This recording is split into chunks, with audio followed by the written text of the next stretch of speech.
আমি 5 ওয়াক্ত নামাজ পড়তাম, তাহাজ্জুদ পড়তাম, কোরআন তেলাওয়াত করতাম, তারপরও কেন আমাকে জাহান্নামে নিয়ে যাওয়া হচ্ছে? হ্যাঁ, তুমি অনেক নেকি করেছো, কিন্তু তোমার এমন একটি গুনাহ ছিল যা তোমার সমস্ত নেকির ওপর ভারী হয়ে গেছে। সেই নারী যে নামাজ পড়ত, কোরআন পড়ত, সদকা দিত, মহল্লার সবাই তাকে নেককার মনে করত, তবুও শেষে সে কিভাবে জাহান্নামের উপযুক্ত হলো? সে কে ছিল এবং তার সেই একটি গুনাহ কি ছিল যা সবকিছু উল্টে দিল? গল্পটা কি, আসুন বুঝি। সে কখনো নামাজ ছাড়ত না। প্রতি রমজানে রোজা, প্রতি রাতে তাহাজ্জুদ, প্রতি মাসে যাকাত, কোরআন সব সময় তার হাতে থাকত। কিন্তু আল্লাহ সুবহানাহু ওয়া তাআলা বাহ্যিক ইবাদত দিয়ে বিচার করেন না, তিনি অন্তর এবং চরিত্র দেখেন। আর তার ইবাদতের নিচে এমন একটি গুনাহ লুকিয়েছিল যা তার সারা জীবনের নেকি পুড়িয়ে ছাই করে দিয়েছিল।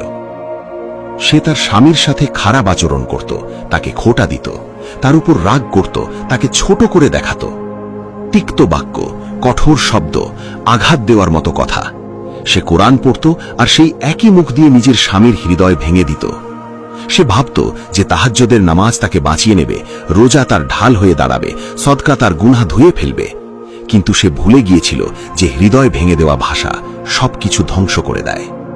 কিয়ামতের দিন তার নামাজগুলো মাপা হলো, তার কোরআন তেলাওয়াত রাখা হলো, তার যাকাতও, তার সদকাও, সমস্ত নেকির একটা পাহাড় জমে গেল। তারপর তার মুখের ভাষা রাখা হলো, সেই তিক্ত কথাগুলো, সেই উঁচু গলা, সেই অপমান, সেই ক্ষতগুলো যা সে তার স্বামীর হৃদয়ে দিয়েছিল। আর সেই সবকিছু তার নেকির উপর ভারী হয়ে গেল। সে অবাক হয়ে গেল, কিন্তু ফয়সালা হয়ে গিয়েছিল। যে হৃদয়গুলোকে আমরা আহত করে ফেলে রাখি, সেগুলো আমাদের ইবাদতগুলোকে কেটে টুকরো টুকরো করে দেয়।